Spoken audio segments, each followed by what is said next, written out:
दोस्तों, सावन माह की शुरुआत होते ही एक और चीज़ की शुरुआत हो जाती है, वो होती है कांवड़ यात्रा। भारत के उत्तरी भाग में उत्तर प्रदेश, बिहार इत्यादि स्थानों पे ये कांवड़ की यात्रा बहुत धूमधाम से चालू हो जाती है।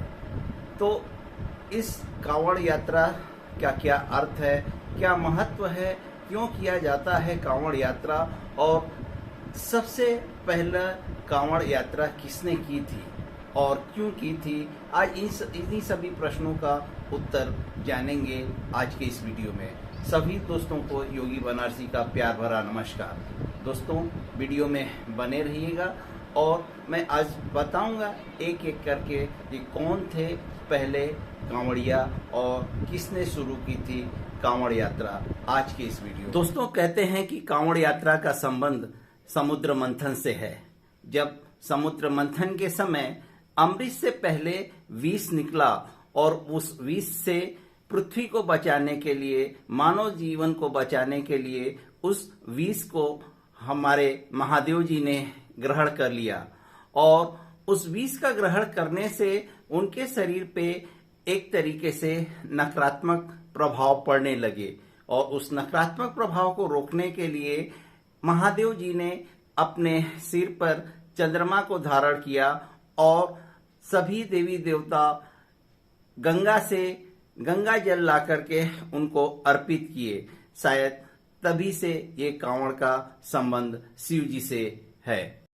दोस्तों, वैसे अगर देखा जाए तो कांवड़ शब्द का अर्थ ये होता है कि जो कांवड़िया लोग, यानी कि जो कांवड़ को धारण करके जो कांवड़िया लोग एक बांस से बने हुए, सामान्यतः एक बांस से बने हुए डंडे पे दोनों ओर जल भर करके, पवित्र नदियों से जल भर के जो महादेव जी को अर्पित करने जाते हैं उसको कांवड़ बोलते हैं।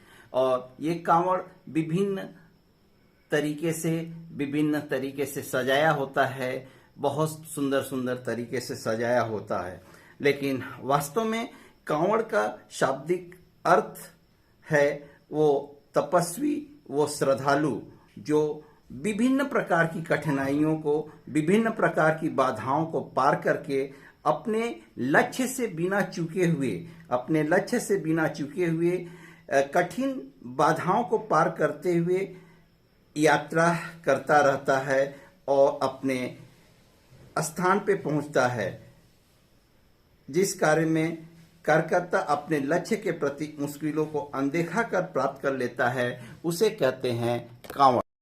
आइए दोस्तों, हम जानने की कोशिश करते हैं कि सबसे पहला कांवड़िया कौन रहा होगा। हालांकि कई अलग अलग लोगों के नाम हैं इसमें, लेकिन जो सबसे पहला नाम आता है वो भगवान परशुराम जी का आता है। कहते हैं कि भगवान परशुराम जी के पिता जमदग्नि और उनकी माता रेणुका कजरी वन, जो कि वर्तमान के बागपत जिले में पड़ता है, वहां पर निवास करते थे अपने आश्रम में। लेकिन और उनके पास एक गाय थी, कामधेनु गाय। आप जानते होंगे कामधेनु गाय के बारे में। जब वो समुद्र मंथन से जो 14 रत्न निकले थे उसमें से एक कामधेनु गाय भी थी। कामधेनु गाय की ये विशेषता होती है दोस्तों कि जो भी आप उनसे मांगते हो वो आपको पूरा हो जाता है। यानी कि कामधेनु गाय से जो भी आप मन्नत मांगते हो वो आपका पूरा हो जाता है।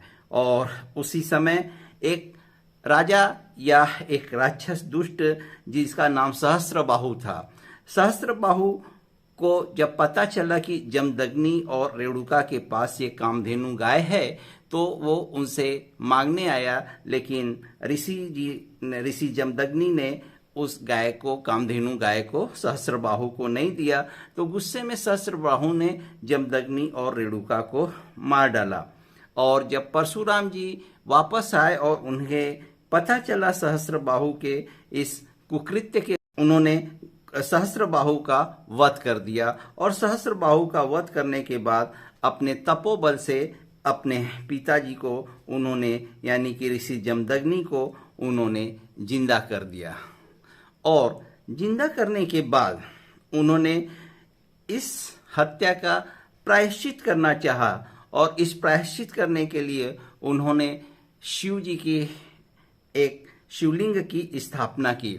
इस शिवलिंग के स्थापना के बारे में भी एक बहुत ही रोचक कहानी ये है कि वो हरिद्वार से वो शिवलिंग ला करके स्थापित करना चाहते थे, लेकिन वहाँ के जो सारे पत्थर हैं, जो सारे पत्थर थे, वो एक साथ होकर के रोने लगे और वो माता गंगा से अलग नहीं होना चाहते थे। तब परशुराम जी ने उन्हें कहा कि आप एकदम चिंता न कीजिए, आपका हमेशा गंगा माँ के साथ सानिध्य रहेगा और आपको गंगा माता का ही जल चढ़ाया जाएगा। और कहते हैं कि दोस्तों वहीं से फिर परशुराम जी बागपत जिले में पूरा महादेव जी की स्थापना की और उसके बाद गढ़ मुक्तेश्वर गंगा जी का जल लाए और उन्हीं से उनका अभिषेक किया और शायद वहीं से ये परंपरा चालू हो गई, कांवड़ यात्रा के द्वारा जल ला करके महादेव जी को अर्पित करने का, उनका जलाभिषेक करने का। और दोस्तों जो एक और कहानी है कि पहला कांवड़िया कौन था, उसमें श्रवण कुमार जी का भी नाम आता है। आप लोग जानते ही है दोस्तों कि श्रवण कुमार जी कितने माता और पिता के भक्त थे और जब उनके माता पिता ने हरिद्वार स्नान करने की इच्छा जाहिर की तो श्रवण कुमार कांवड़ में बैठा करके अपने माता पिता को हरिद्वार जाकर स्नान कराए और उसके बाद वहाँ से गंगा जल भी लाए और ये शायद कांवड़ यात्रा की शुरुआत मानी जाती है।